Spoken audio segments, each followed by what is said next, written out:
eles não chegaram a cogitar que esse plano um dia pudesse se manifestar na Terra. Tamanha, digamos assim, a disparidade entre a realidade da plenitude que este plano representa e as condições de limitação e precariedade da Terra como campo de manifestação espiritual. Então, eles nem consideravam que isso pudesse um dia acontecer. No entanto, Sri Aurobindo vem e anuncia que esta manifestação não só é possível, como ela é como que o desdobramento lógico de um processo espiritual que tem uma lógica intrínseca, absoluta, como que é uma realidade de uma manifestação latente que vai, pela própria lei interna, vai se manifestar, vai se exteriorizar, vai se concretizar no plano exterior, material. Então, a própria lógica, não, da evolução, que primeiro como que faz a formulação de um cenário físico, por assim dizer, material, no qual virá se desenrolar o drama, a epopeia da manifestação da consciência. Deste cenário material emerge a manifestação da vida, que já estava latente. Sri Aurobindo nos deixa isso claro em A Vida Divina. Ele diz: não poderia haver uma manifestação de algo se este algo já não estivesse pré-existente, latente, como a planta na semente, né? Então, se algo se manifesta é porque ele já estava numa condição de involução, como a planta na semente. Então, como esta planta primeiro manifestou a vida, depois manifestou o plano mental, é uma consequência natural, inevitável, biológica, que daí vem a se manifestar planos de consciência que estão além e acima do plano mental, até chegar a este plano que ele chama supramente. Então, Aryamani preparou esta apresentação. Nós criamos, a partir dela, uma apresentação no PowerPoint.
Então, nós temos aqui uma primeira formulação da concepção, né,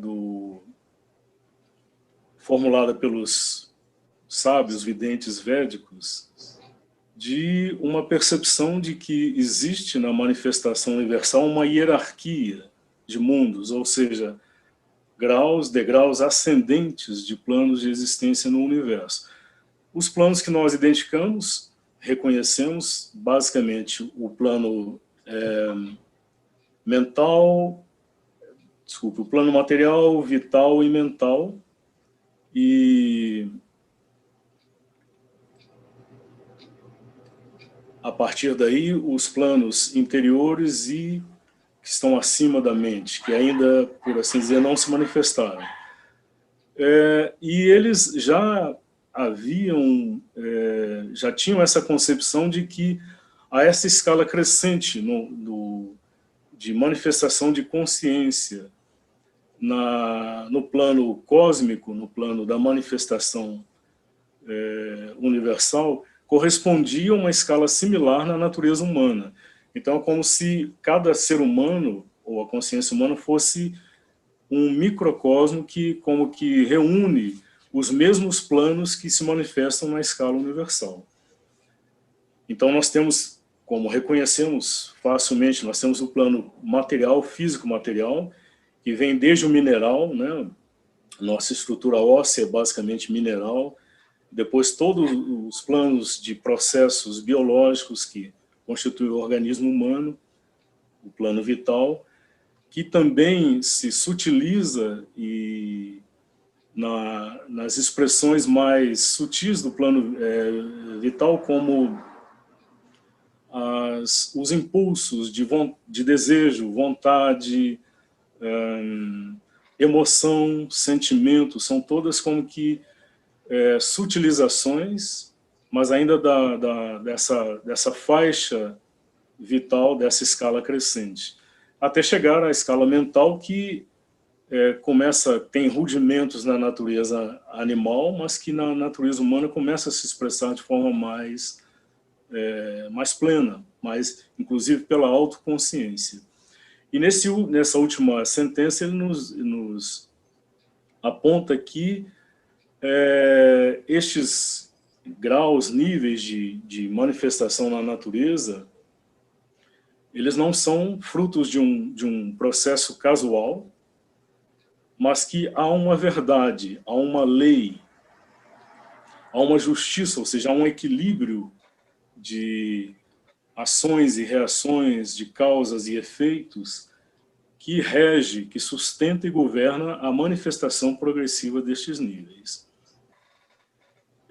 Ela é uma só, em essência, mas ela assume as formas diversificadas necessárias no processo dessa manifestação, mas que há uma lei, há uma verdade espiritual que sustenta, conduz e governa este processo de evolução.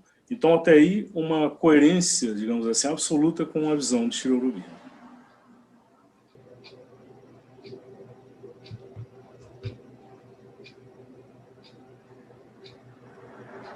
Seguindo.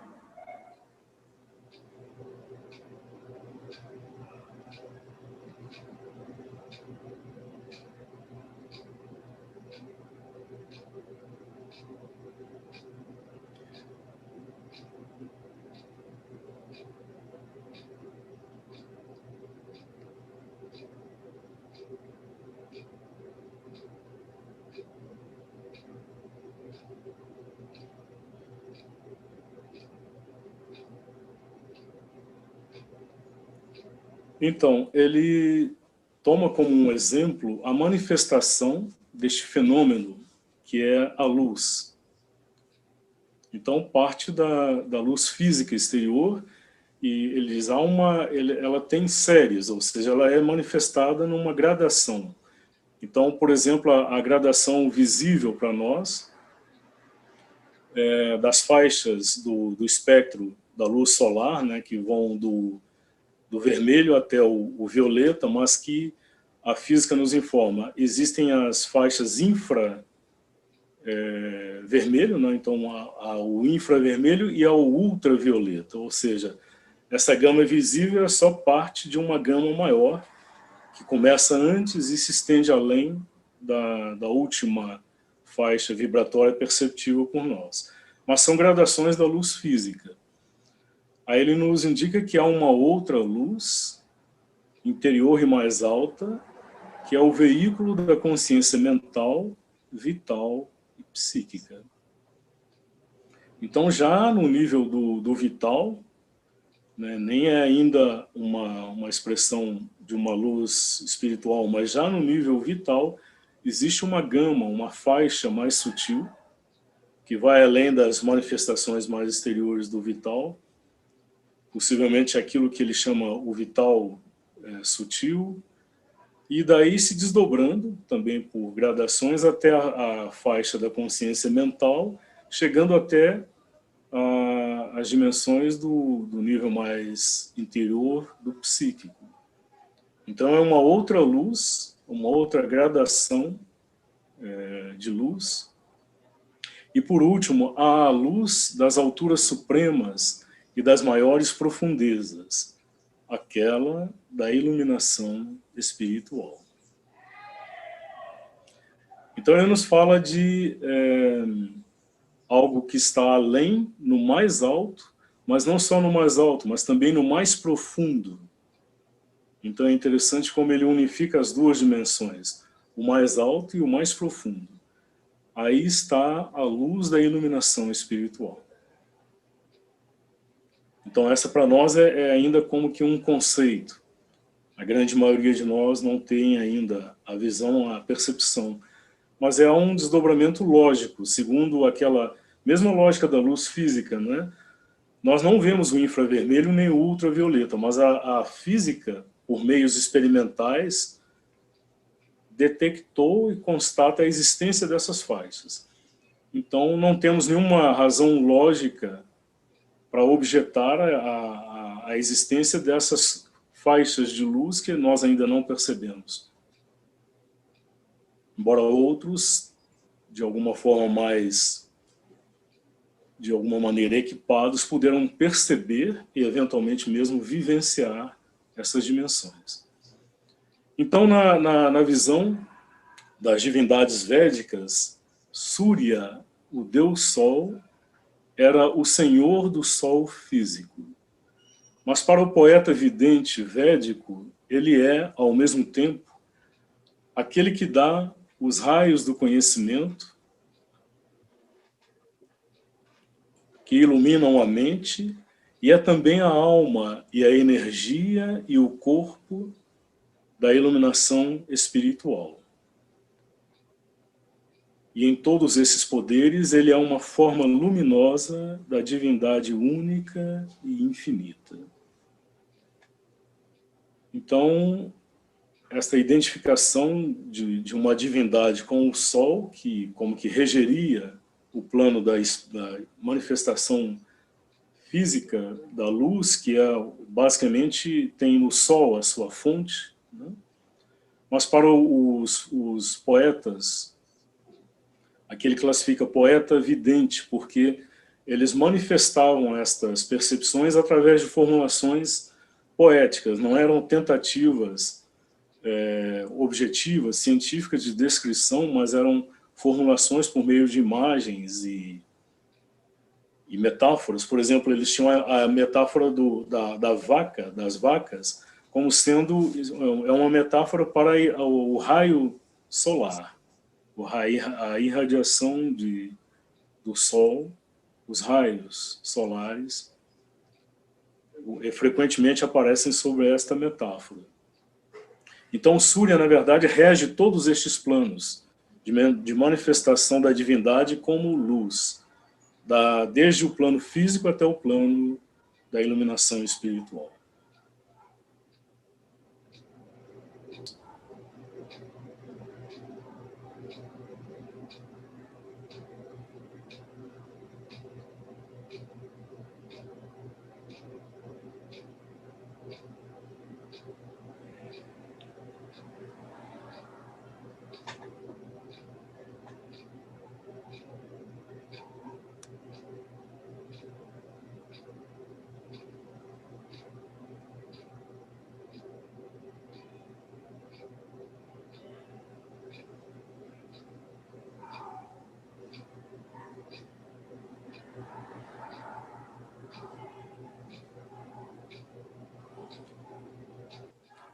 É um desdobramento da percepção anterior que ele particularizou com o exemplo de Surya.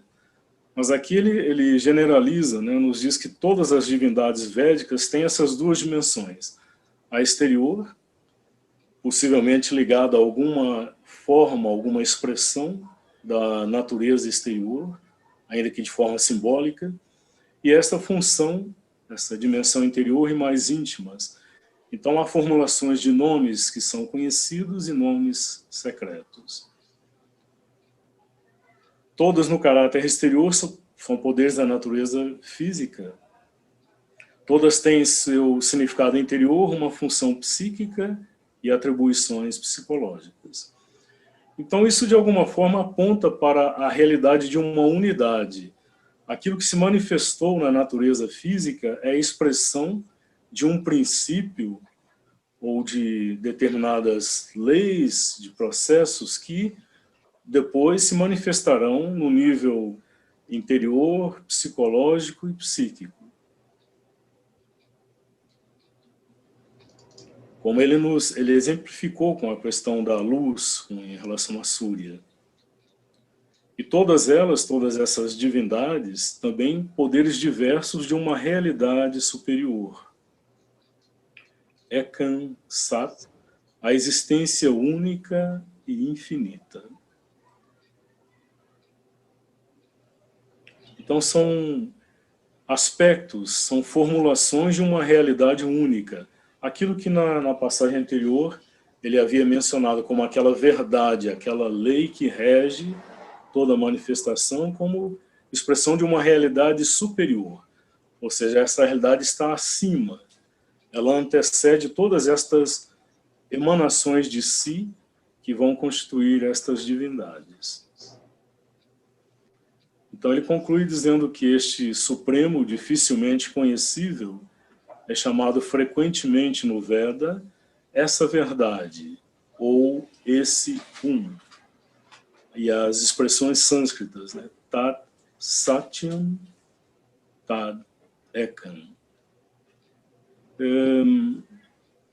Aqui ele menciona essa dimensão daquilo que está acima da manifestação e que a consciência mental não pode alcançar, porque é algo que está acima e além e fora do alcance da consciência mental, que está, pela própria natureza, limitada, condicionada e circunscrita no âmbito do espaço-tempo.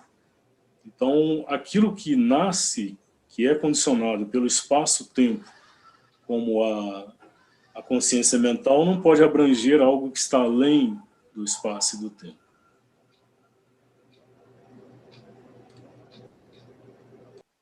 Muito obrigada, Ricardo. Então, bom dia, pessoal. Me desculpem, nós tivemos um problema técnico aqui. Então, cheguei um pouco atrasada. Ricardo, acho que ele fez um bom trabalho. Mas eu acho que eu penso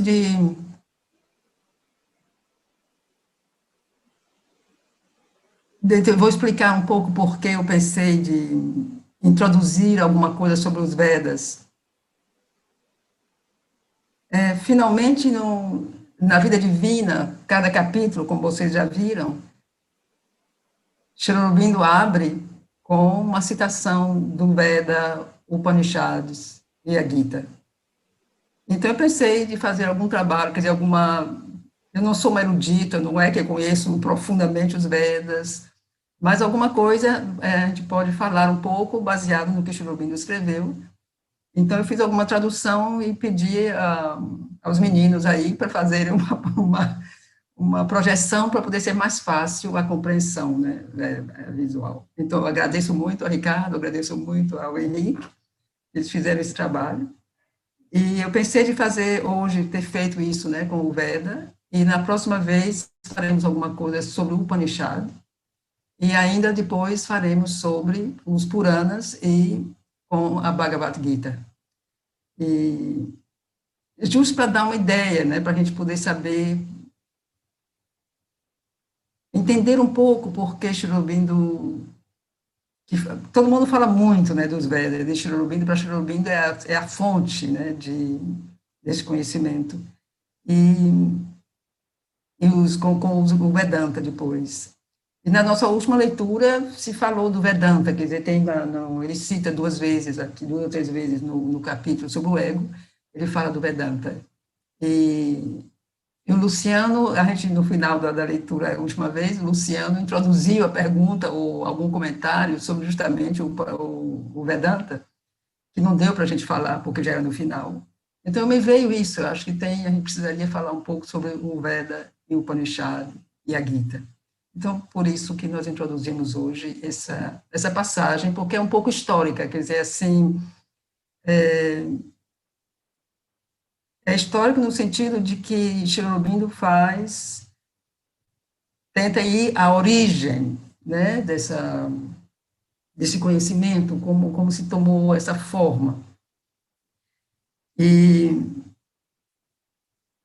então ele fala de como, no início, isso a gente está falando de alguma coisa de milhares de anos atrás. Então, realmente é muito difícil identificar essa fonte original, né, do Veda. Mas o que se indica é que havia realmente as pessoas mais simples, pessoas que viviam mais no plano físico, mas que viam, que identificavam nas forças da natureza esse mistério, né? E havia, então, foi aos poucos se criando um culto, se criando uma reverência a essas entidades, criando entidades por trás, né, das forças da natureza. E então esses sábios então identificaram isso. Então, para responder um pouco às necessidades dessa população mais simples, eles aprofundaram então o conhecimento dessas entidades. E aí foi o começo desse texto que eu acho que o Ricardo acabou de ler. E se identificou nisso, eles descobriram nisso, digamos, o fundamento psíquico, o fundamento espiritual dessas entidades. Mas então se manteve essas duas formas, como apareceu nesse texto, digamos, a forma que é ligada a esses fenômenos da natureza, como o fogo e o vento, e as nuvens e os céus, e os mistérios.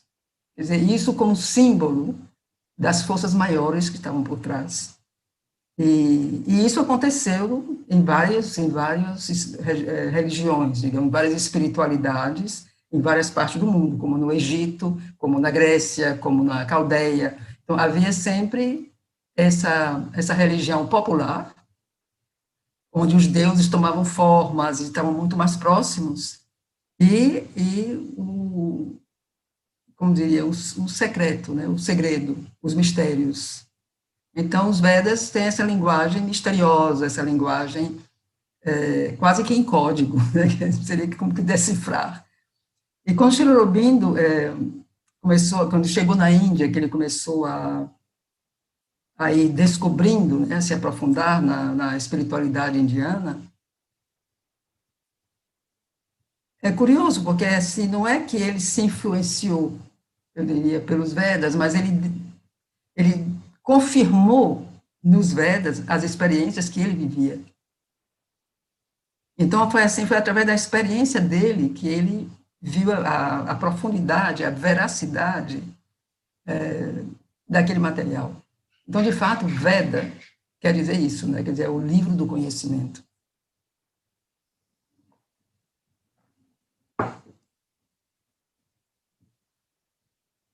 Então, isso, nós acabamos de falar disso, né? Todas as divindades védicas possuem essa função.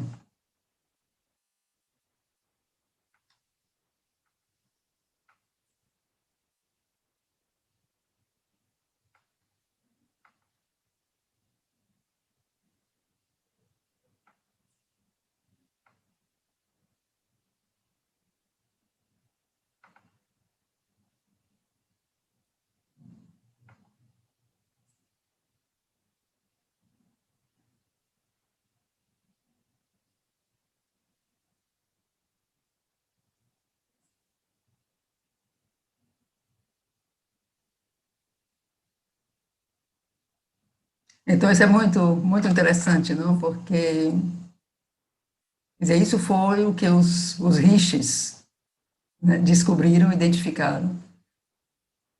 Como cada deus, cada um deles é em si mesmo uma personalidade cósmica, completa e distinta da existência única.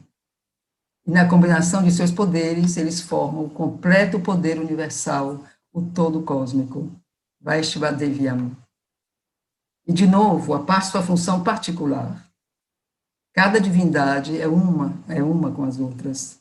Cada uma possui em si mesmo a divindade universal. Cada um dos deuses é todos os outros deuses. E mais além, no triplo infinito, essas divindades assumem sua natureza superior e são os nomes do inefável, único e sem nome. Quer dizer, esse triplo infinito, a gente chega mais uma vez a Sat, Chit, Ananda.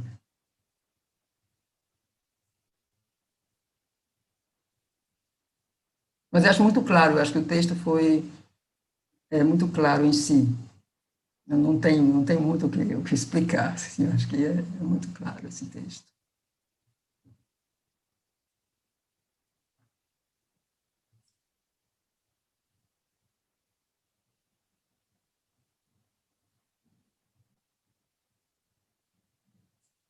Esse é um ponto muito importante.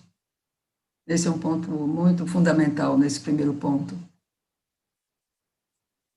Foi como esses rishis, como esses sábios, esses videntes, como eles conseguiram ver isso. Como eles conseguiram aplicar esse conhecimento, associar esse conhecimento à vida interior do ser humano.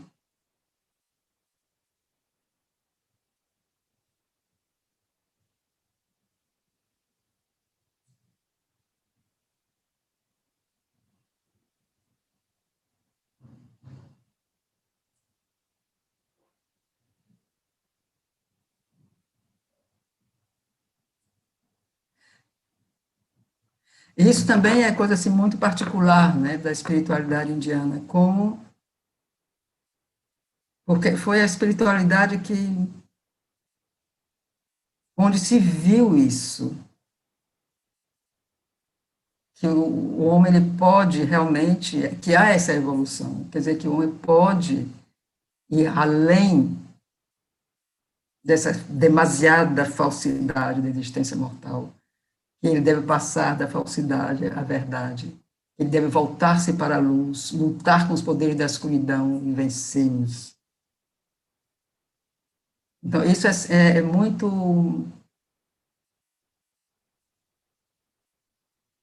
profundo, né? Porque tem toda a evolução aí. Quer dizer, imaginar que há milhares de anos houve videntes, houve seres que tinham já essa visão, que podiam já escrever, quer dizer, eles não escreveram sobre isso tão claramente, mas eles conseguiram criar uma maneira de dizer isso codificada, para que só os iniciados, só aqueles que na época eram considerados os nascidos duas vezes, né? Aqueles que nasciam fisicamente, que nasciam espiritualmente, só esses podiam ter acesso a esse conhecimento. E então a maneira que eles encontraram justamente era o grande segredo dos místicos védicos, essa invocação, né, dos poderes.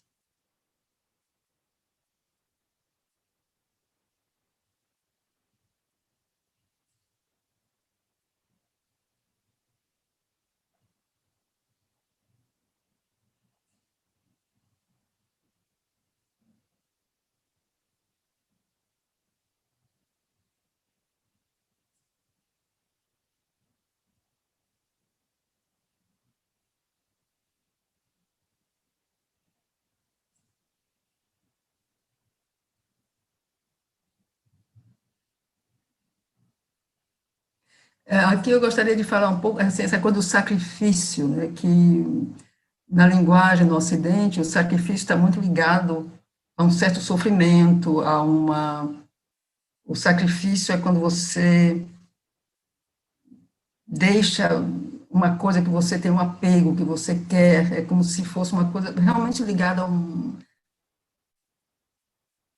eu diria quase um sofrimento mesmo, quando o sacrifício na língua ocidental tem é um pouco, uma palavra meio pesada, é um significado meio pesado. Enquanto que no sânscrito, que é o yagna, é muito, muito diferente, quer dizer, o sentido do sacrifício, né? Tem uma grandeza no yagna, é realmente essa invocação. Quer dizer, você faz um sacrifício para invocar não é um sacrifício que espera, né? Você faz um sacrifício porque você está esperando uma recompensa, é quase é quase como uma troca, né? Eu estou sacrificando isso, e aí é como, antigamente eu lembro que se faziam promessas, né? Quer dizer, a Deus, né? Assim, então, eu vou ficar sem comer por 3 dias, durante 3 dias, e você, vou ganhar não sei o quê, alguma coisa. Então, é assim, esse sacrifício, né? Então, não, quer dizer, a yagna não é isso. Quer dizer, o sacrifício, no sentido védico, é justamente essa comunhão, essa busca que diz aqui, né? Esse intercâmbio, essa ajuda mútua, essa comunhão. Quer dizer, um sacrifício era essa conexão.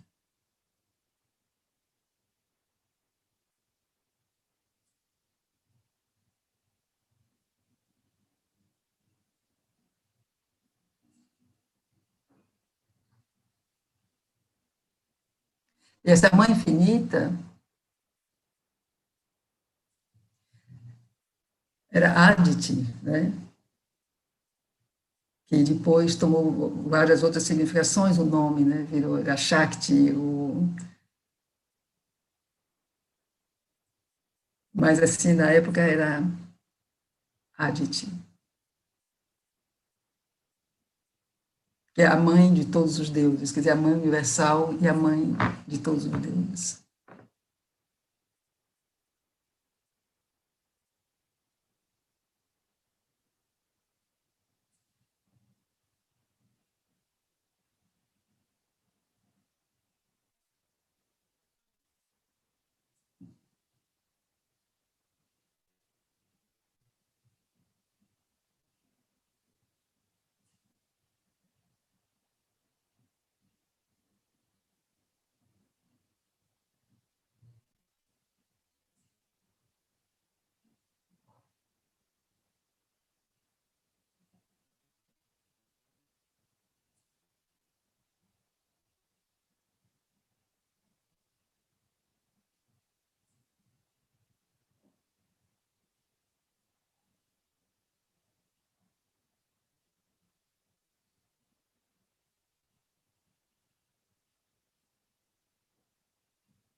Então, alguém pediu para ler.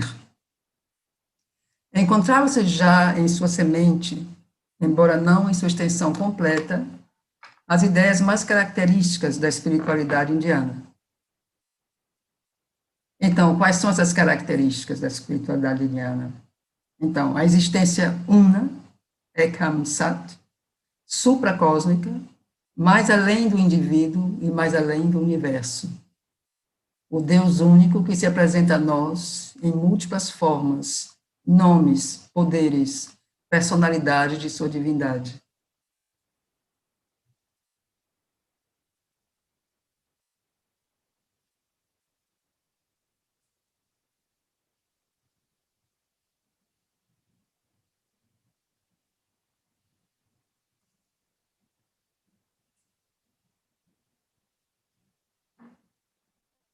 Então, o segundo ponto, a segunda característica, né, seria a distinção entre o conhecimento e a ignorância. A verdade maior de uma vida imortal, em oposição à grande falsidade, ou à mistura de verdade e falsidade da existência mortal. E ainda, a disciplina de um crescimento interior que permite ao indivíduo, com a ajuda do psíquico, da existência física à existência espiritual. Quer dizer, o crescimento do indivíduo da existência física à existência espiritual.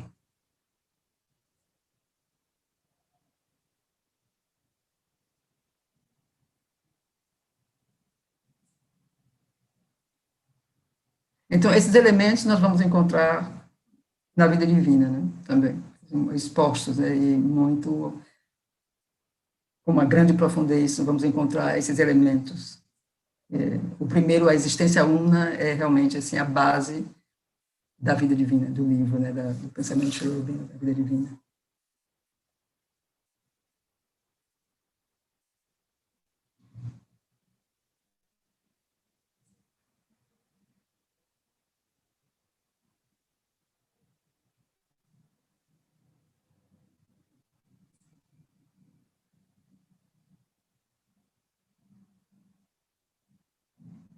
Então, outro ponto, a outra característica seria a conquista da morte e o segredo da imortalidade.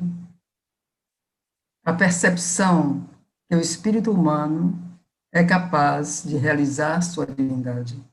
Esse é um ponto, assim, fundamental, eu acho, né? Essa coisa de que o ser humano ele pode perceber isso. Mas pouca gente percebe, né, que é capaz de realizar sua divindade, ou que existe mesmo uma divindade que pode ser realizada. Quer dizer, a grande maioria das pessoas não sabe disso, mas ele é capaz. Quer dizer, e esses rishis védicos, eles viram isso. Em uma idade em que, na insolência de nosso conhecimento exterior, estamos habituados a ver o passado como a infância da humanidade, ou, no melhor dos casos, como um período de barbarismo vigoroso. Esse foi um ensinamento espiritual e psíquico, inspirado e intuitivo, pelo qual os antigos pais da humanidade, Purvei Pitaraha Manushaha, fundaram uma notável e profunda civilização na Índia. É Cherubino, né? Na insolência de nosso conhecimento exterior.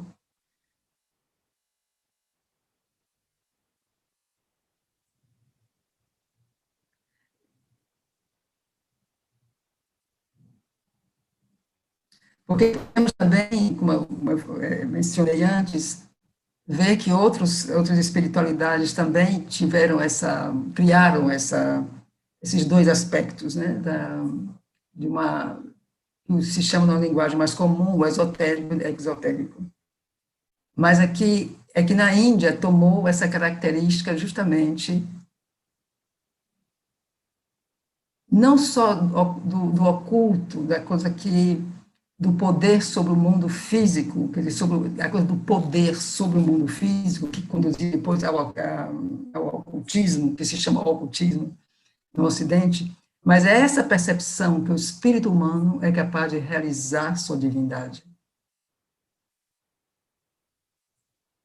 Então, assim, com essas características que nós vimos, que acabaram de passar aqui, é como se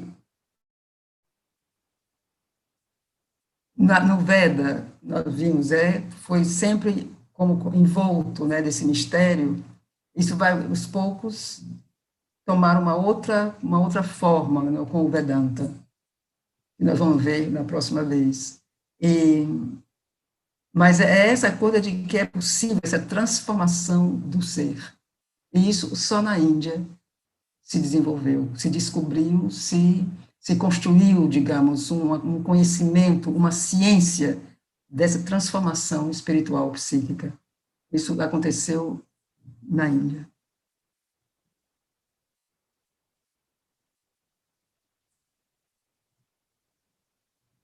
Então se pergunta, por exemplo, por que o Veda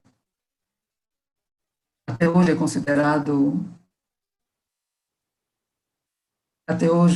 considerado na Índia e cada vez mais no mundo como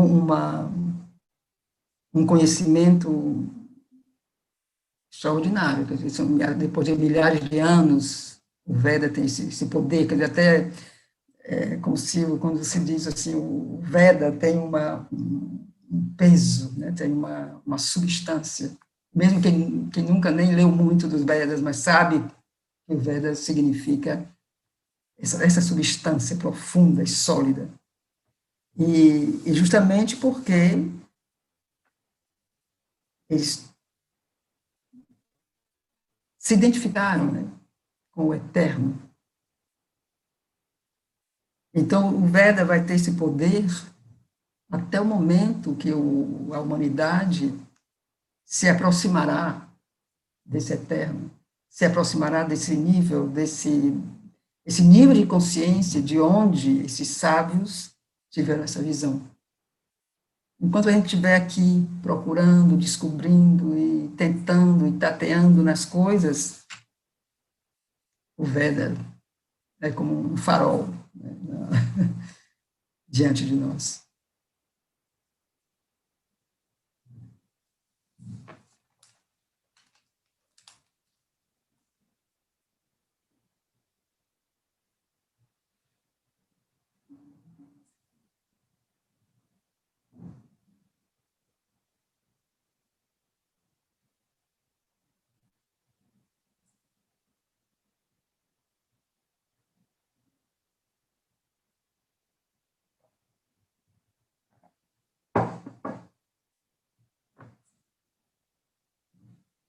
Eles, os rishis védicos, podem não ter subjugado a velocidade da luz aos seus coxas. Tampouco pesaram o sol e as estrelas, nem materializaram todas as forças destrutivas da natureza para ajudá-los no massacre e na dominação. Mas mediram e sondaram profundamente todos os céus e todas as terras dentro de nós. Lançaram seu fio de prumo no inconsciente e no subconsciente e no supraconsciente. Eles interpretaram o enigma da morte e encontraram o segredo da imortalidade. Buscaram e descobriram o Um, e o conheceram e o veneraram nas glórias de sua luz e pureza e sabedoria e poder. É muito, muito forte, né, isso aqui. Como se tudo que eles descobriram, né, que a gente, quer dizer, a ciência descobriu isso tudo, né, a velocidade nos automóveis e o peso dos planetas e das estrelas, nem materializaram todas as forças destrutivas da natureza para ajudá-los no massacre e na dominação. Mas descobriram, mediram e sondaram profundamente todos os céus e todas as terras dentro de nós. Então, tudo que a gente tem dentro, né, é enorme, todos os céus e todas as terras. Lançaram seu fio de prumo no inconsciente e no subconsciente e no supraconsciente. Eles interpretaram o enigma da morte e encontraram o segredo da imortalidade. Buscaram e descobriram o Um, e o conheceram e o veneraram nas glórias de sua luz e pureza e sabedoria e poder.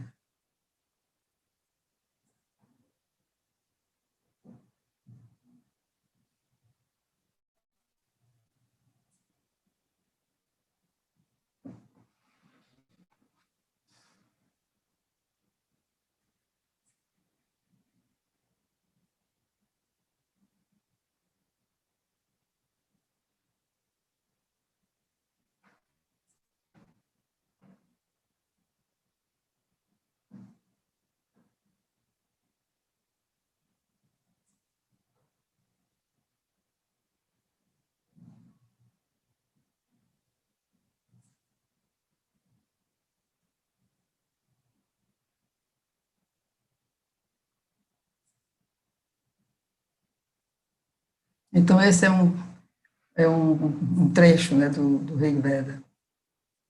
Tecei um trabalho imaculado, tornai o ser humano, criai a espécie divina. Videntes do futuro vós sois. Afiai as espadas brilhantes com as quais desbastais o caminho para aquilo que é imortal. Conhecedores dos planos secretos, formai-os degraus pelos quais os deuses alcançaram a imortalidade.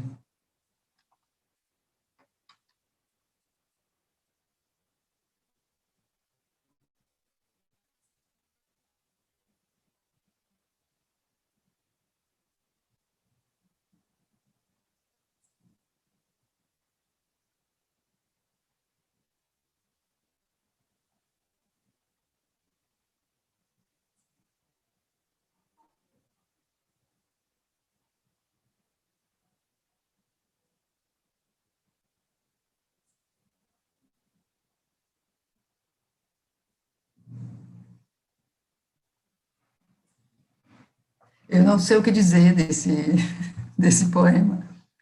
Ele é...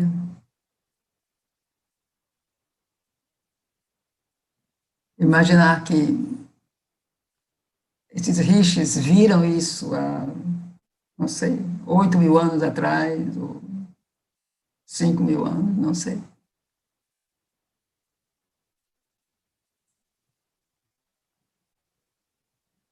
Então é muito interessante, porque ele teceia um trabalho imaculado. Tornai-vos o ser humano, criai a espécie divina. Então, antes de criar a espécie divina, nós temos que nos tornar humanos, videntes do futuro, nós somos.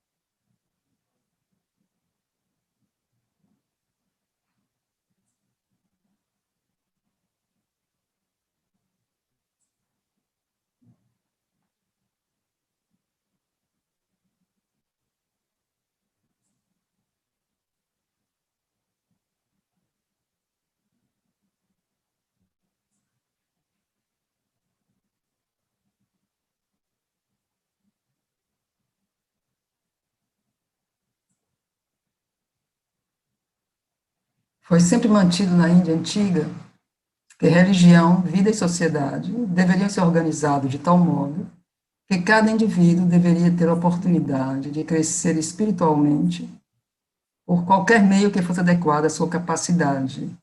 Eu não consigo ler a última palavra aqui, porque está meio coberto pela imagem. Em toda parte havia um sistema de gradações pelas quais esse propósito poderia ser alcançado. Esse sistema providenciava um contato contínuo, em cada etapa, com aquilo que estava por trás e mais além da vida material. Nos tempos védicos, a meditação, o culto e o sacrifício eram os meios pelos quais se buscava estabelecer e manter essa conexão com o invisível.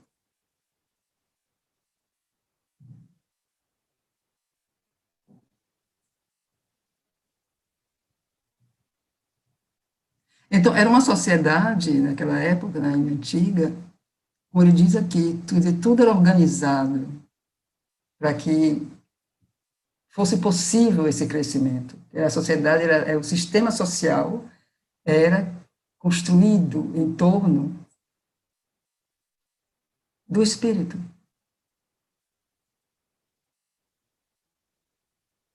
Então, a própria vida, né, que você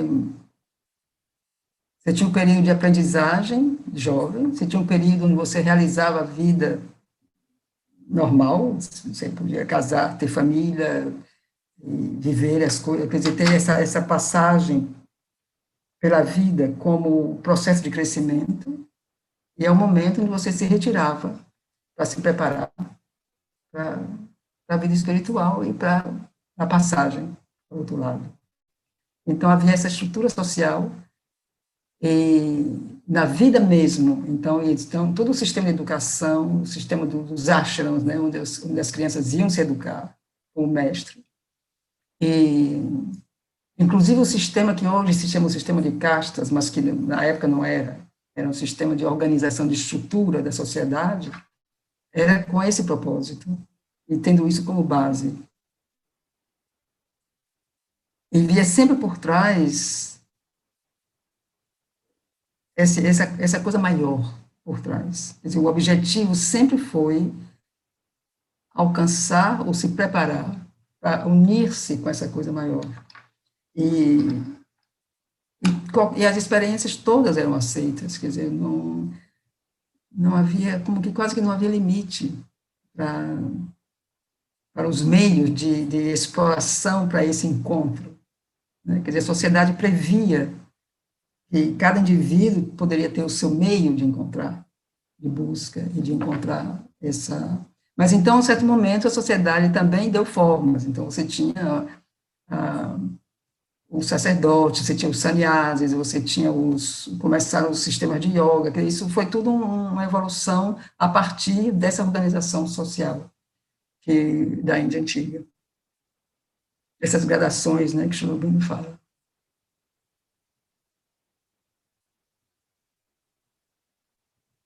Então, meditação, o culto, o sacrifício nos tempos védicos eram os meios pelos quais se buscava estabelecer e manter essa conexão com o indivíduo, com o invisível.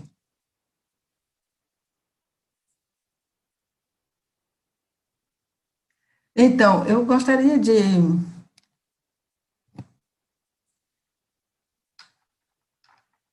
Antes de começarmos nossa leitura sobre o capítulo O Ego e as Dualidades,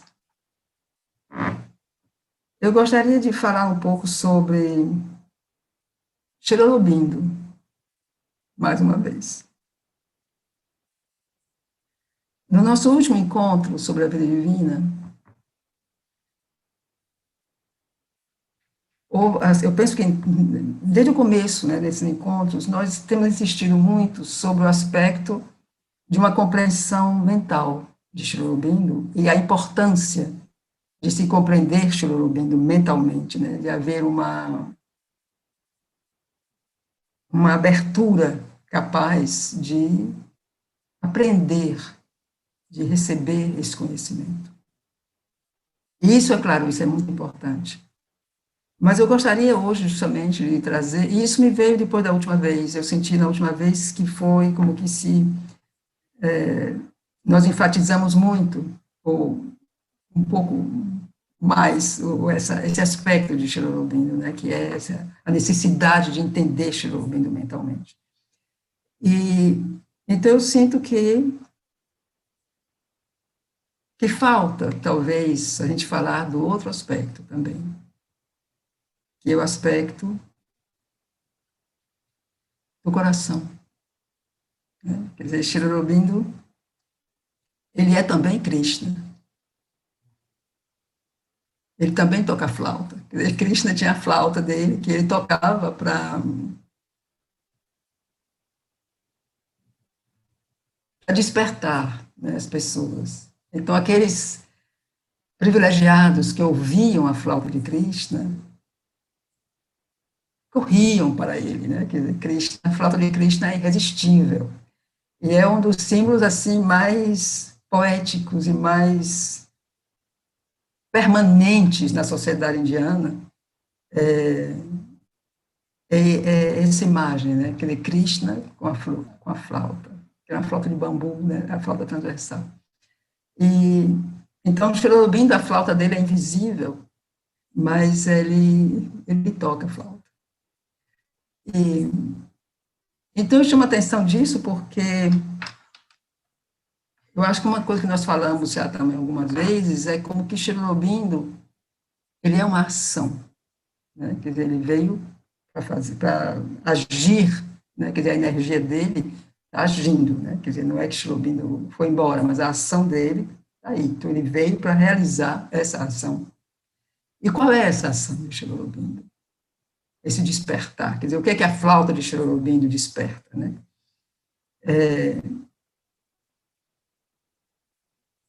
Essa ação é justamente essa manifestação divina e essa possibilidade de uma vida divina sobre a Terra. Isso que nós acabamos de ver, né, nos Vedas, como que estava escrito há milênios, né, que um dia haverá uma vida divina sobre a Terra. Então, Sri Aurobindo veio para isso. E então eu diria que como essa ação está aí, em todo lugar, essa energia de Sri Aurobindo, qualquer pessoa que se identifica com essa ação, qualquer pessoa que é tocado no coração, eu falo aqui do coração profundo, por essa ação, porque ouviu falar de Sri Aurobindo, porque viu uma foto, porque leu uma frase, Então, isso é sagrado. Porque se tocou no coração, vai. Né? Quer dizer, o coração vai, aos poucos, essa luz que vem no coração vai, aos poucos, abrir. A mente vai abrir, o ser, isso vai acontecer. E também porque, na sociedade agnóstica, que Cherubim explica, ele fala no último capítulo da Vida Divina, não é que todo mundo vai ser supramentalizado no mesmo momento. Então, digamos que amanhã todo mundo está supramentalizado, né? Todo mundo é supramental. Então, isso não é assim. Mas o que é importante é estar no barco. Né? Quer dizer, essa coisa de... Não importa em que nível, mas é estar conectado a essa ação. Então, se sentiu esse chamado, se identificou com o Sri Aurobindo, é isso que importa. Então, nós estamos na ação de Sri Aurobindo, né? Porque a gente crê que é possível. Né? É possível essa mudança, é possível essa transformação. Então, para mim é isso eu gostaria de compartilhar com o grupo, porque a gente fica com essa imagem de Sri Aurobindo, né? Quer dizer, a gente pega a Vida Divina e outros livros de Sri Aurobindo, então é assim, essa massa de conhecimento que parece inacessível. Então, vamos ler alguém mais simples, então a gente vai fazer outra coisa, porque isso aqui parece demais. Então, eu quero dizer que não é só isso, que Sri Aurobindo é tudo, e ele é Krishna também. De fato, tem uma...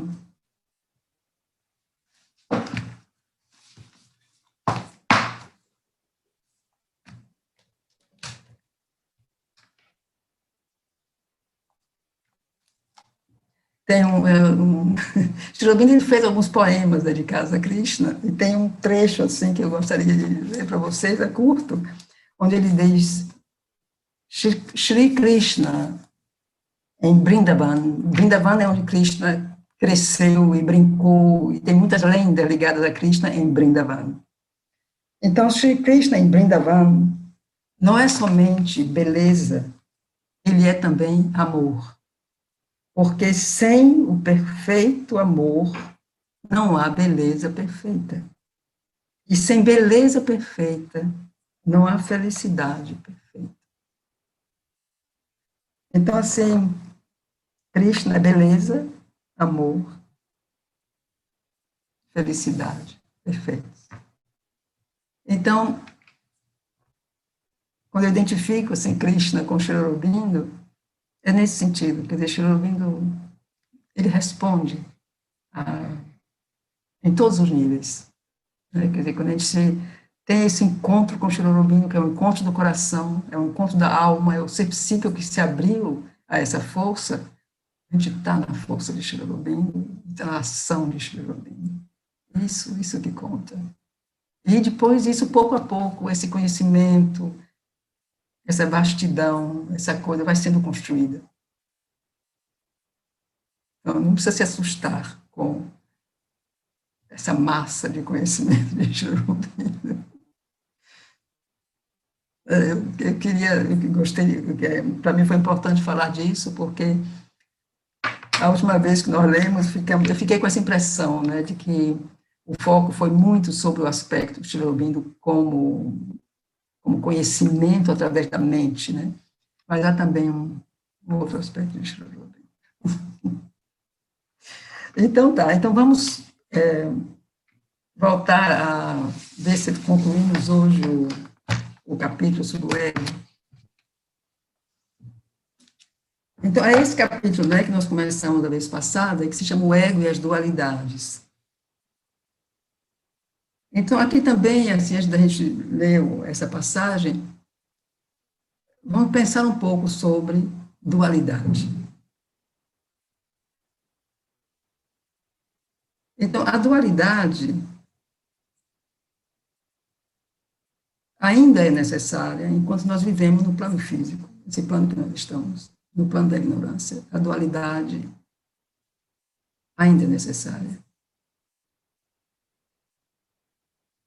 o que é importante que a gente perceba é que a dualidade não implica um conflito, não implica uma oposição. Então, assim, é como se, nesse ponto, a mente é importante, né? De sentir que por trás da dualidade há a unidade de tudo. E que a dualidade é um aspecto dessa totalidade.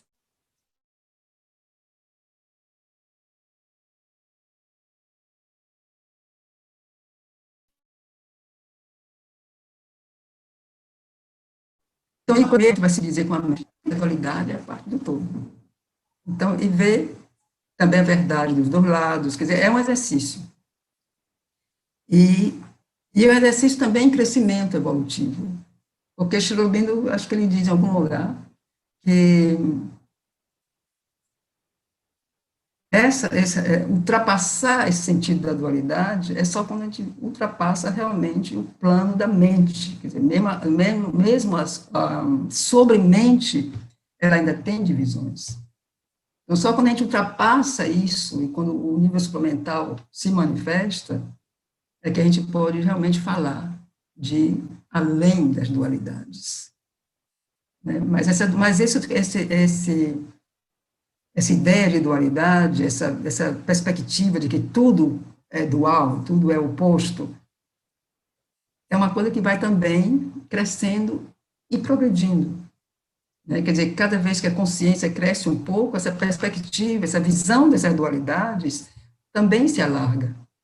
Então, deixa de ser preto e branco, mas é coisa que cresce, se alarga, e tem nuances, e tem o outro lado, e a gente consegue ver dentro de um todo, e aí é interessante porque a gente pode também aplicar o discernimento. Quer dizer, o discernimento são as escolhas. Quer dizer, não é que você não vê isso e aquilo, você vê isso, você vê aquilo, você vê o todo, e você faz a sua escolha. Então, isso é o discernimento, que é importante no caso. E mais adiante na vida divina, que talvez mais tarde nós vamos ler esse capítulo, ele fala ainda mais, né, sobre as dualidades e como ultrapassar. Mas, assim, para mim, esse ultrapassar agora é sempre nesse crescimento evolutivo. Ultrapassar por completo, enquanto a gente estiver na ignorância, a dualidade ainda é necessária.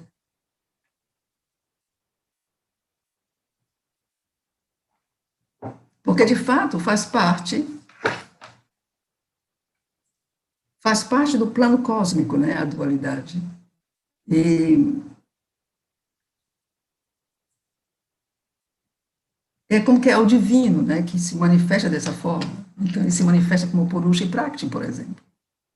Né, que a gente, por mais que queira, a gente sabe que é uma coisa, mas é como que existe uma realidade física que as coisas são distintas uma da outra.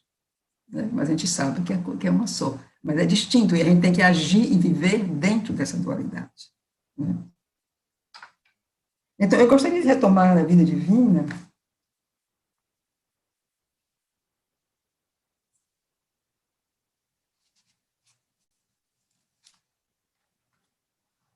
na página 75, se alguém tem o livro.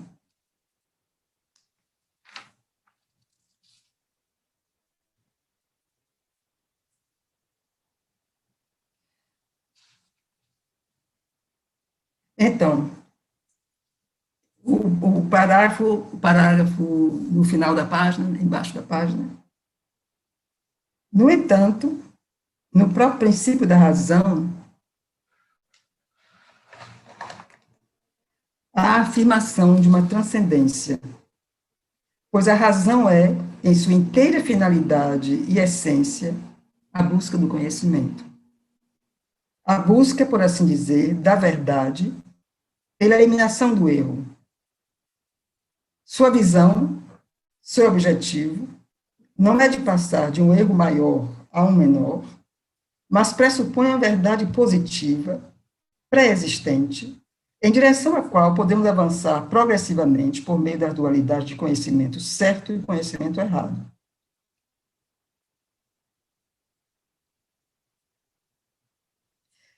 Então, a razão é lógica. Então, tem uma história assim, interessante, que alguém perguntou à mãe, escreveu para ela e pergunta: mamãe, se o ego perturba tanto, atrapalha tanto a sadhana, atrapalha tanto nosso crescimento espiritual, mas por que o divino já não tira ele fora e já acabou, já nos ajuda?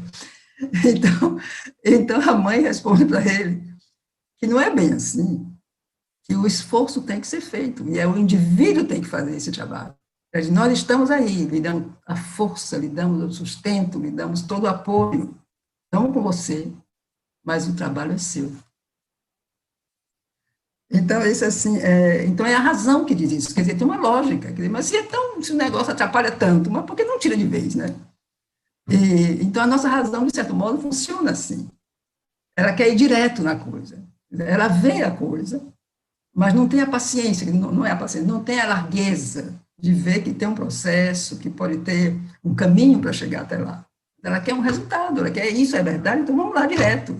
Não é bem assim. Então, essa história é muito, eu gosto muito dessa história, que é essa carta, porque é como a gente vê as coisas, né? Mas se tem que fazer, vamos fazer. Mas a vida é diferente, né? Então,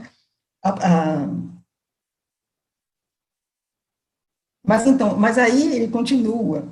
Se nossa razão não tem a mesma certeza instintiva em relação às outras aspirações da humanidade, é porque lhe falta a mesma iluminação essencial inerente à sua própria atividade positiva. Então, a razão, ela não consegue, né? Quer dizer, justamente porque ela vê as coisas dessa maneira, o outro lado, para ela, é incompreensível, porque a razão, ela se baseia muito no aspecto exterior das coisas, de como as coisas funcionam, de como elas podem ser, de como poderia ser seguindo esse mesmo processo, mas a coisa mais sutil, a coisa que dá uma certa insegurança, então a razão, ela não alcança, ela não alcança. Mesmo se uma razão muito filosófica, uma razão muito de um mental muito aberto, né?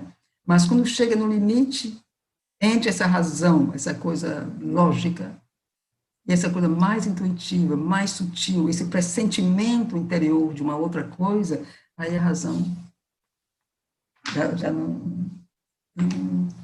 Então, só podemos conceber uma realização de felicidade positiva ou absoluta porque o coração ao qual pertence esse instinto para a felicidade tem sua própria forma de certeza, é capaz de fé.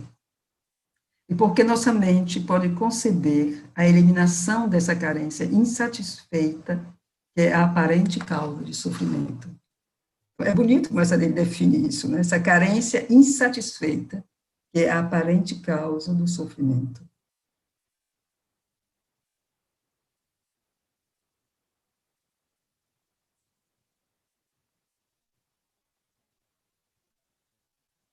Então, até aí, nós podemos conceber, porque a gente sente isso no coração, né? Tem esse sentimento. Mas aí ele faz a pergunta: como poderíamos conceber a eliminação da dor na sensação nervosa ou da morte na vida do corpo? Porque aí vem o plano físico. Quer dizer, enquanto é num plano sutil, quer dizer, mesmo a fé, então a mente pode conceber essa carência insatisfeita, que é a aparente causa do sofrimento. Mas do momento que você chega no plano físico, quer dizer, essa confiança física, é muito difícil. E aí a razão ganha uma grande força. Porque tudo mostra que no final é a morte que vence. Como pode pensar na imortalidade se o que a gente vê é lógico, quer dizer, o corpo físico, qualquer coisa física, ela tem degenera, ela se acaba, né? É o plano físico, é uma lei do plano físico, essa é a coisa da lei, né? A lei do plano físico. Então, isso é a coisa da razão, quer dizer, não tem como não ser assim. Não tem, isso é são ilusões, né? Quer dizer, pode ser é como se fosse uma coisa que faz parte de um instinto, de uma coisa, mas que não tem realidade, né? Essa é como a razão pensa.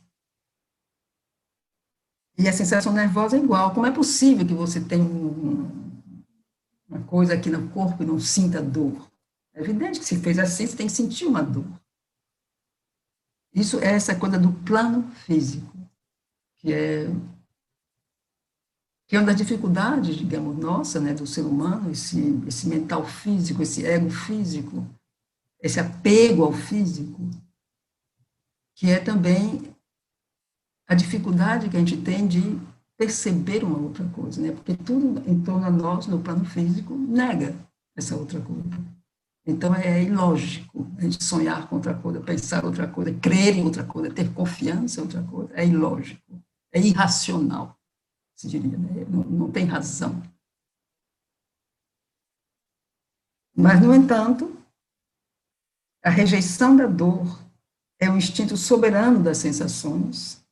A rejeição da morte é uma reivindicação dominante, inerente à essência de nossa vitalidade. Mas essas coisas apresentam-se à nossa razão como aspirações instintivas e não como potencialidades realizáveis. E daí a gente fala, não, isso pode ser uma aspiração, né? Mas não é possível, é irrealizável. E, no entanto, Shirobino diz, a mesma lei deveria valer em todos os casos. É como se a gente tivesse mesmo que... Porque é muito profundo, né? Quer dizer, o corpo mesmo, as células do corpo, a mente, tudo, como que não crê, né? Assim, quando a gente pensa na eliminação da dor, a imortalidade.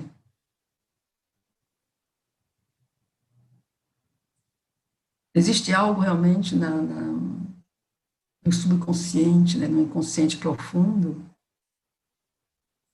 que é como que um grande não, né? Que não quer, que não acredita, que não tem confiança.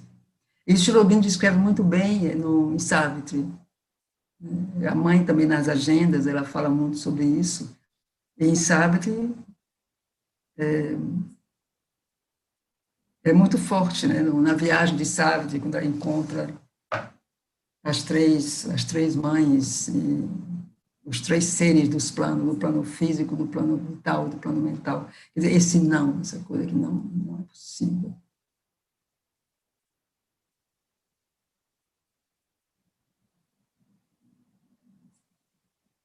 Então, o erro da razão prática é sua sujeição excessiva ao fato visível, que ela pode sentir de imediato como real. E uma coragem insuficiente para conduzir os fatos potenciais mais profundos até sua conclusão lógica. Falta coragem, né?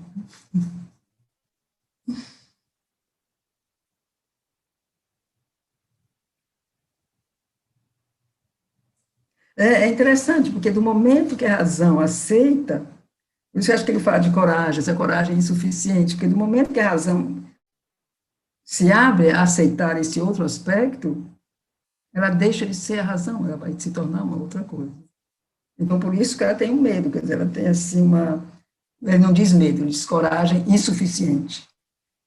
Talvez também seja por isso, quer dizer, essa razão do momento que ela não é mais, quer dizer, não é mais a mente, é já outra coisa. E vai aceitar, e vai compreender, e vai se identificar com esses outros aspectos. E ele diz, tudo o que é a realização de uma potencialidade anterior. A potencialidade presente é o indício de uma realização futura.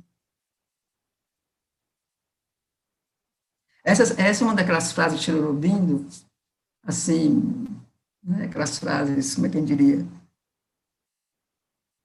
É uma afirmação, né, assim, irrefutável, não pode recusar.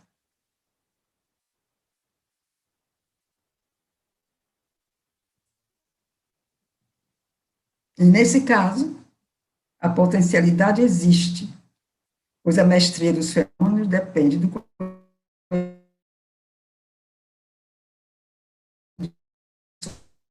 suas causas e processos. E se conhecermos essa dor, alguma esperança para a sua eliminação, porque conhecimento é poder e mestria. Então, esse foi o ponto onde eu tinha saltado a última vez que Ricardo fez uma intervenção. É muito interessante, né? Porque essa afirmação dele, que no caso a potencialidade existe. E o que seria essa potencialidade?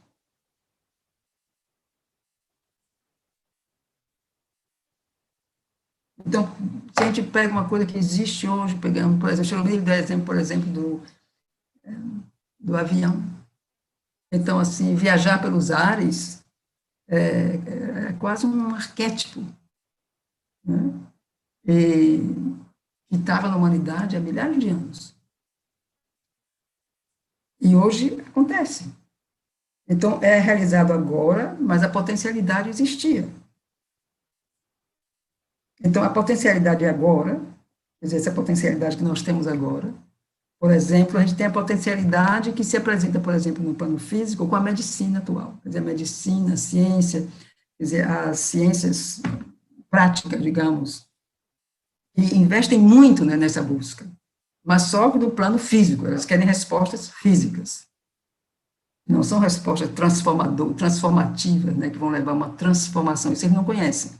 Mas, então, eles estão confirmando uma potencialidade, uma aspiração, uma busca, como nós vimos aqui nos Vedas, quer dizer, isso já se fala disso há milhares de anos, quer dizer, que o ser humano é imortal, que o ser humano pertence a uma outra dimensão.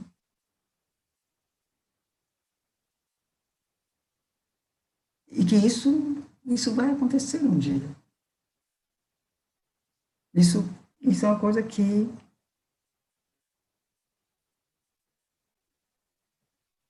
só vai...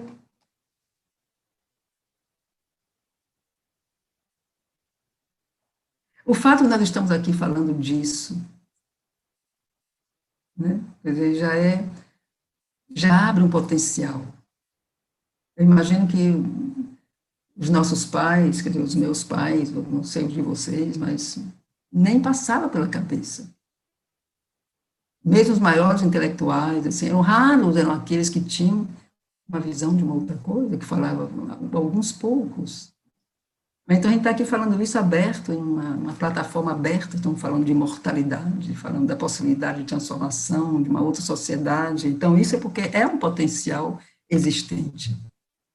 E isso é sinal de que isso vai acontecer um dia.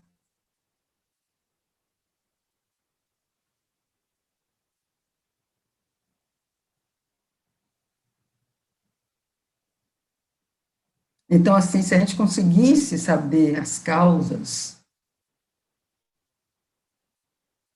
do erro, do sofrimento, da dor, da morte, então a gente poderia já elaborar alguma coisa.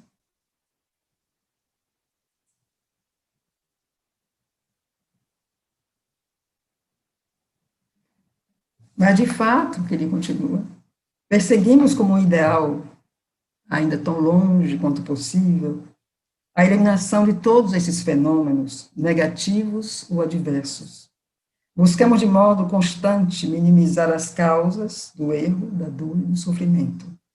A ciência, à medida que seu conhecimento aumenta, sonha em regular o nascimento e prolongar a vida indefinidamente, e mesmo em efetuar a completa conquista da morte. Mas por que consideramos apenas as causas externas ou secundárias? Pensamos apenas em removê-las até certa distância, e não a eliminar as próprias raízes disso contra o que lutamos. E assim somos limitados, porque nosso esforço se dirige a percepções secundárias, e não à raiz do conhecimento. Porque conhecemos processos, mas não a essência das coisas. O Chernobyl nos convida justamente a buscar essa essência.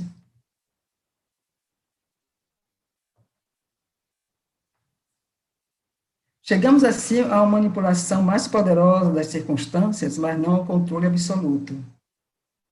Porém, Se pudéssemos aprender a natureza e a causa essenciais do erro, do sofrimento e da morte, poderíamos esperar chegar a uma mestria deles, que seria não relativa, mas inteira. Poderíamos mesmo esperar eliminá-los completamente e justificar o instinto dominante de nossa natureza pela conquista desse bem, beatitude, conhecimento e imortalidade absolutos, que nossas intuições percebem como a condição verdadeira e última do ser humano.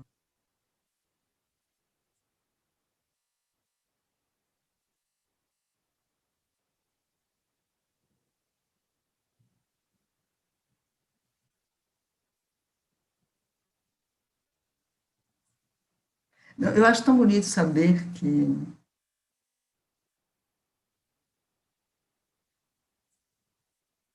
nós temos esse instinto dominante que busca justamente o bem, o belo, a imortalidade, a justiça, e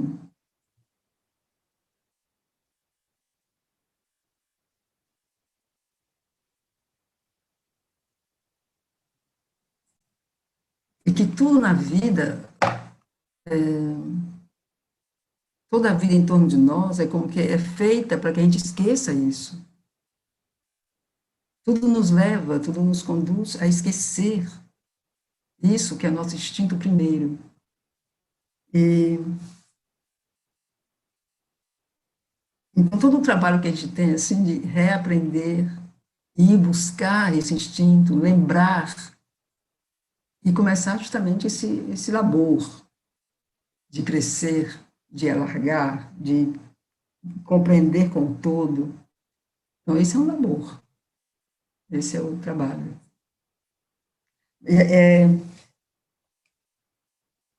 E aqui Sri Aurobindo nos dá uma chave, né?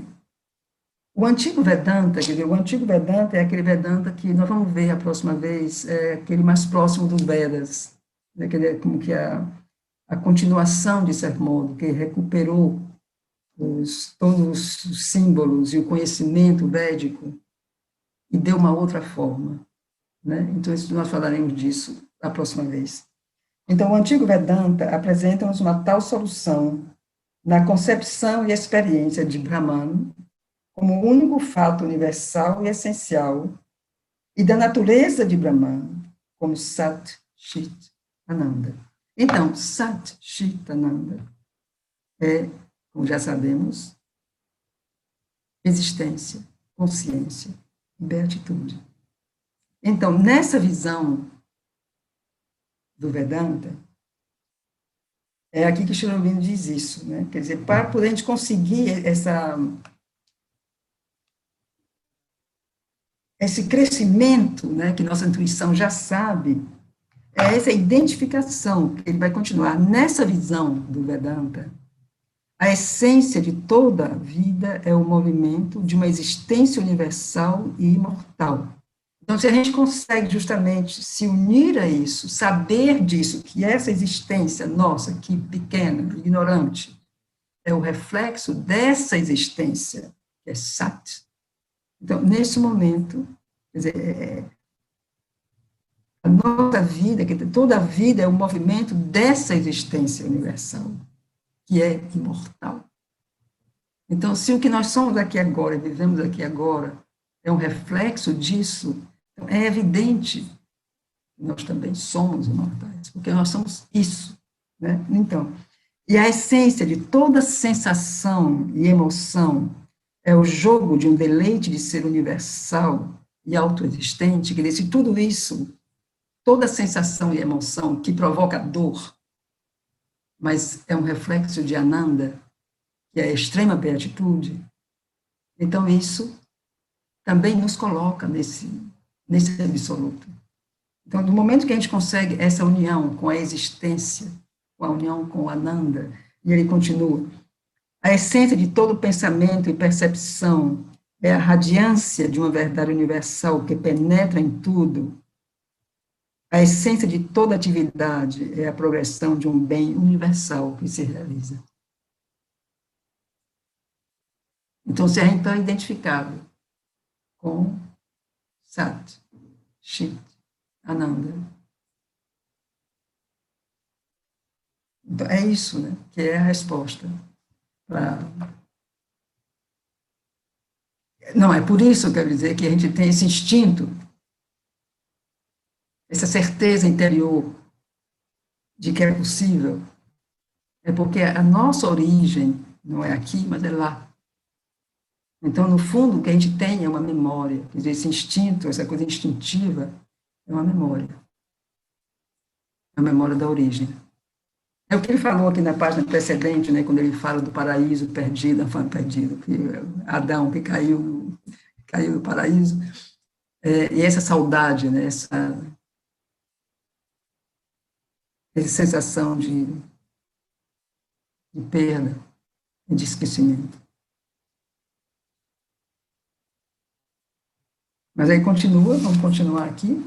Mas o jogo e o movimento encarnam-se em uma multiplicidade de formas, uma variedade de tendências, uma interação de energias. A multiplicidade permite a interferência de um fator determinante e temporariamente deformante, o ego individual. E a natureza do ego é uma autolimitação da consciência por uma ignorância voluntária acerca do resto de seu próprio jogo, e sua absorção exclusiva em uma única forma, única combinação de tendências, único campo de movimento de energias. O ego é o fator que determina as reações de erro, sofrimento, dor, mal e morte, porque confere esses valores a movimentos que poderiam, de outro modo, ser representados em sua relação justa com a única existência, beatitude, verdade, bem. Então, ao restabelecer a relação justa, poderemos eliminar as reações determinadas pelo ego e, no final, reduzi-las a seus verdadeiros valores. E essa recuperação pode ser efetuada pela participação justa do indivíduo na consciência da totalidade e na consciência do transcendente que a totalidade representa. Então, esse ego, assim, é que não é, quando a gente pensa no ego, é uma coisa meio abstrata, né? Quer dizer, a gente identifica primeiro com a gente mesmo, eu sou esse ego, eu sou esse corpo, eu sou assim, não vou mudar. Mas já vimos que não é, nós aqui todos sabemos que não é. Mas ele resta vago. Mas eu acho, talvez, que a gente devia ver mais como esse ego se multiplica. Nós temos um ego mental, temos um ego espiritual, temos um ego físico, temos um ego vital. Né? Que esse ego, em todos os níveis, nós temos um ego. Então, o ego físico é um desses, assim... Então, eu posso bem imaginar, assim, quer dizer, quando o ego, ele não quer desaparecer, ele tem medo de não existir mais. Então, essas coisas que vêm para ele, que lhe dá essa forma de dor, de morte, de sofrimento, eu acho que vem a partir desse medo de ser destruído. Então, o que vem, ele recebe como um ataque, ele reage, aí se crispa o ego, né? Então, isso se torna um sofrimento, uma dor, se torna a morte. Mas do momento que se restabelece uma relação justa, porque essa relação do ego é uma relação que não é justa, é uma relação que é absolutamente incorreta. Esses valores da implicidade, então podemos eliminar essas reações que o ego determina. E no momento que o ego determina, por exemplo, quando a gente, essa coisa de que se correr, cai. Então, você vê sempre a mãe por trás da criança, a criança está correndo, não corre que vai cair, por exemplo. Esse é o ego físico. E é estabelecido que se você corre, você vai cair. Mas por que tem que cair? Não pode correr e não cair. Então, e tudo é assim. E toda a nossa vida, no plano físico, é muito, se a gente observa durante o dia, quantas vezes a gente repete coisas nesse sentido. Se fizer isso, vai acontecer aquilo. Né? Mas por que tem que acontecer? Então, as coisas se tornam fixas, quer dizer, isso sempre vem desse ego físico, que é esse medo, e que sempre repete, porque caiu uma vez, vai cair sempre. Então, porque, não sei, porque eu peguei na caneta e a caneta, aconteceu alguma coisa, o ego registra, esse ego físico, ele fica repetindo, esse mental físico fica repetindo, vai fazer de novo, vai acontecer de novo. Então, todo esse mecanismo é que a gente faz parte dessa reeducação, né, essa redescoberta de si, porque isso se parte do nível físico, do nível vital, do nível mental, do nível espiritual também. E o ego com isso, quer dizer, esse ego físico, você tem esse ego vital, que é o ego do poder, esse ego, né? E o ego mental, e o ego espiritual, quer dizer, nós temos esses todos, todo mundo tem. Mas que, de modo geral, a gente não identifica. De modo geral, a gente sabe que tem um ego. Então, pensa que é só um, mas são vários. Porque cada plano do ser tem o seu próprio ego.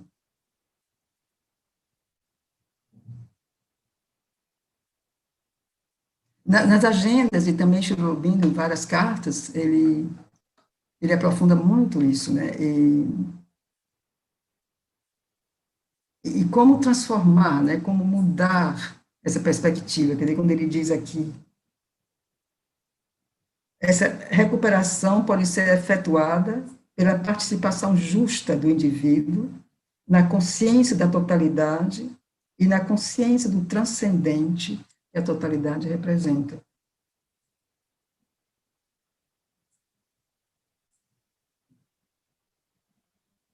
E aí a gente volta ao que nós falamos da dualidade, né? Como que vê por trás das dualidades a unidade de tudo.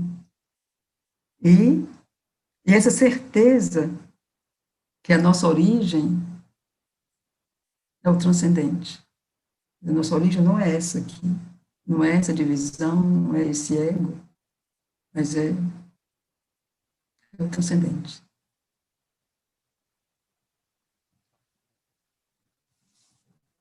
No Vedanta mais tardio, introduziu-se e chegou a fixar-se a ideia de que o ego limitado é não apenas a causa das dualidades, mas a condição essencial para a existência no universo. Então, eles diriam, quando nos desembaraçamos da ignorância do ego e de suas limitações resultantes, certamente eliminaremos as dualidades, mas eliminaremos junto com elas nossa existência no movimento cósmico. Então, chegamos ao niilismo, mais uma vez. A natureza ilusória da existência humana. Quer dizer, isso foi o Vedanta tardio, quer dizer, o Vedanta que era mais filosófico, mais metafísico, de certo modo, em elucubrações. Então, chegou a essas...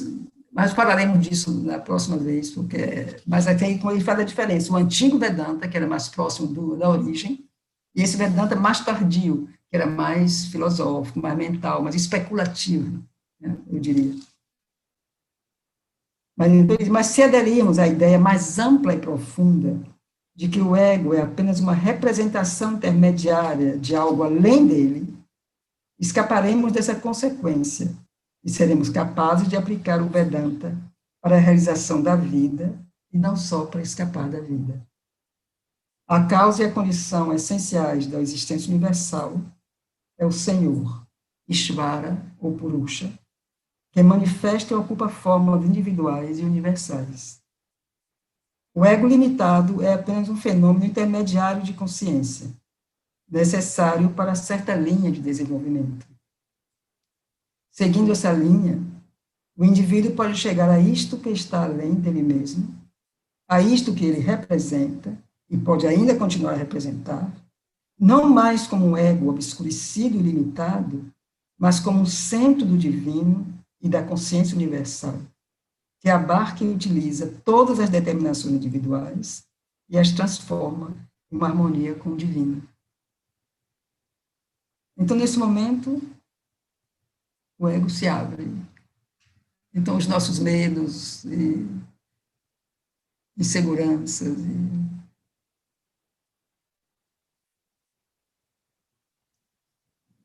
desaparecem, né? Porque a gente sai da ignorância. Né?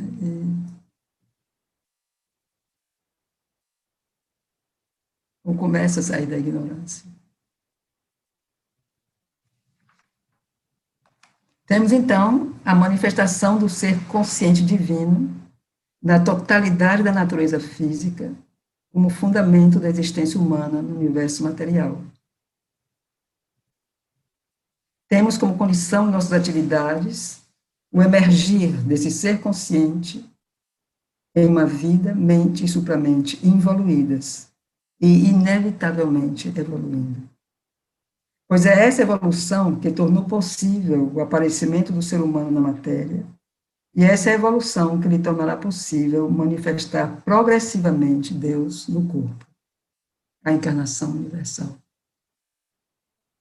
Temos, com a formação do ego, o fator intermediário e decisivo que permite ao emergir como múltiplo consciente e sair dessa totalidade geral indeterminada, obscura e sem forma, que chamamos de subconsciente. Hridaya Samudra, o coração oceano das coisas, referido no Rig Veda. Temos as dualidades, vida e morte, alegria e sofrimento, prazer e dor, verdade e erro, bem e mal, como primeiras formações da consciência do ego.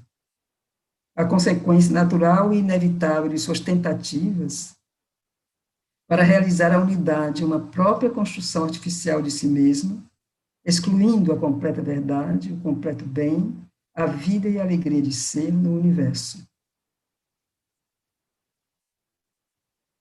Temos a dissolução dessa construção do ego pela abertura do indivíduo ao universo e a Deus como meio dessa suprema realização, da qual a vida do ego é só um prelúdio, assim como a vida animal foi só um prelúdio à vida humana.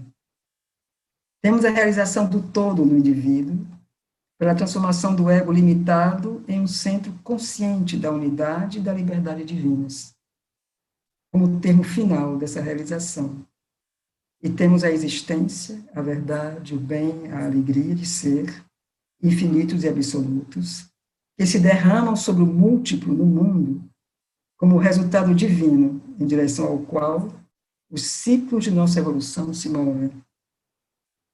Esse é o nascimento supremo que a natureza maternal carrega em si mesma. É esse parto que sua labuta prepara.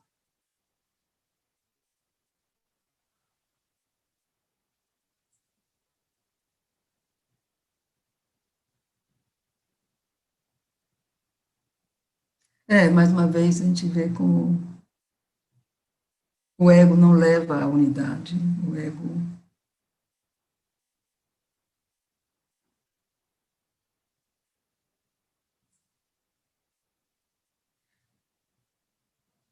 constrói seu mundo separativo, né? E muito ligado com o que é a mente, né? Porque essas divisões, né? A mente ela é,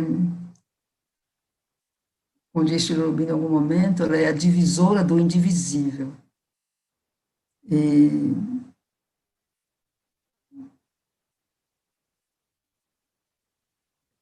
essa associação, né? Esse ego da mente e o ego que se confirma tudo, é como se fosse uma coisa tão, é tudo tão misturado na gente.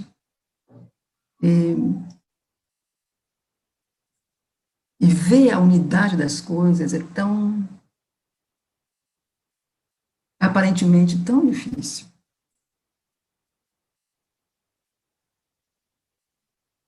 E aí a gente tem realmente que se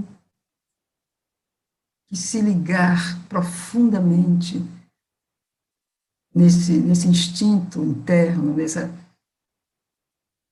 nesse conhecimento do coração que sabe, né, da unidade, que sabe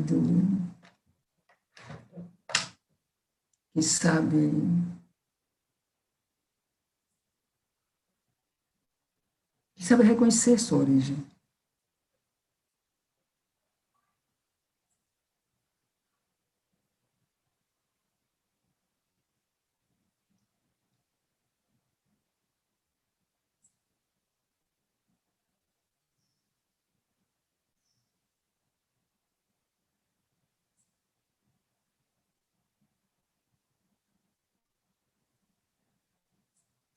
Eu acho que hoje nós não vamos ter tempo para perguntas.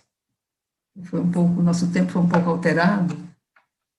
E eu gostaria de concluir o nosso encontro com um trecho de um poema de Cherubim. É um poema muito longo, mas esse é assim, quase o final do poema, que eu gostaria de compartilhar. Eu acredito que o Ricardo preparou alguma coisa assim, com esse poema, e eu gostaria que a gente lesse ele para concluir nosso encontro, porque ele é muito. Justamente ele corresponde a nossos instintos mais profundos de confiança, porque isso é uma coisa que Cherubim nos dá, né? Que é essa confiança.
Liberdade, Deus, imortalidade.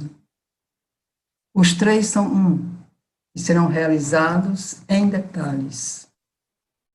Amor, sabedoria, justiça, alegria e a força completa se unem em pura felicidade. O dia há muito previsto chegará por fim. O que João em Patmos viu, o que Shelley sonhou, considerados devaneio e vã imaginação, a cidade do deleite, a idade de ouro. A idade de ferro acabou. Agora, apenas o último espasmo feroz do passado moribundo estremecerá as nações. E quando isso tiver passado, a terra, purificada de infortúnios, será um semblante mais límpido.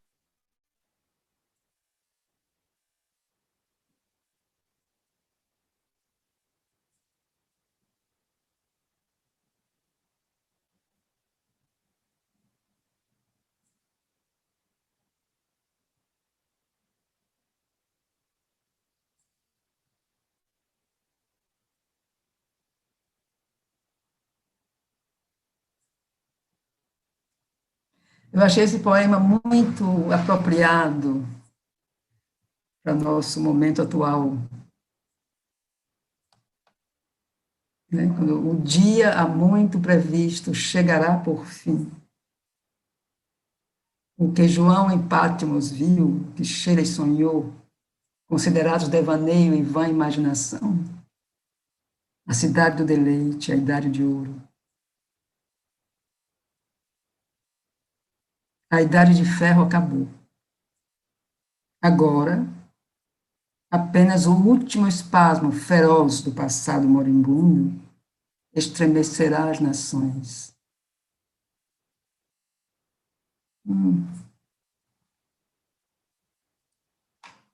E quando isso tiver passado, a terra, purificada de infortúnios, alçará um semblante mais límpido.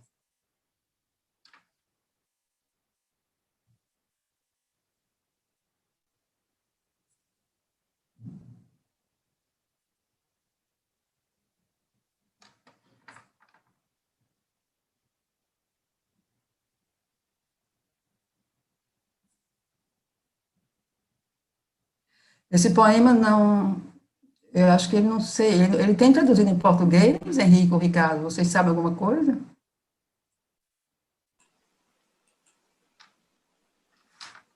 Oi, Alemães. Até o momento, não. É um longuíssimo poema, são 3 ou 4 Sim, páginas, sim. e ele não tem traduzido em português. Em inglês, você pode encontrar, se você vai no internet, você escreve em The Moonlight, Chulurubindo, e eu acredito que aparece o poema inteiro, em inglês, mas em português não existe, não, que eu saiba, não. Que eu saiba, não. Mas eu achei ele realmente muito apropriado, ele me tocou muito, e depois que eu encontrei esse poema, é curioso, eu encontrei várias passagens de Chulurubindo, assim, em textos inesperados, eu diria, onde ele fala, e esse poema ele escreveu há 150 anos, eu digo, quase, quer dizer, no começo do século passado. E, e há outros, assim, nesse período, onde ele fala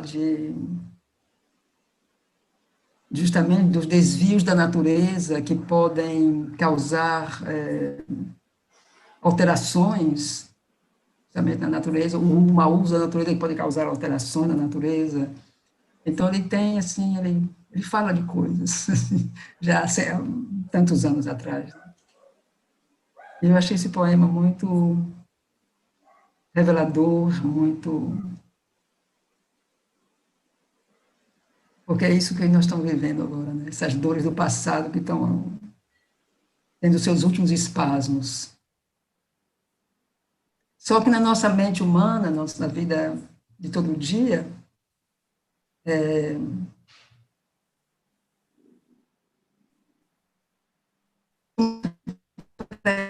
muito. E é difícil imaginar que isso faz parte desse parto, né, que ele conclui aqui, esse parto da natureza para um outro momento. E,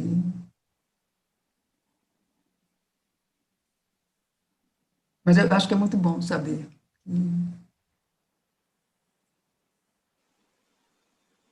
que é o nascimento, né, que ele se prepara. São as dores do nascimento. Se prepara.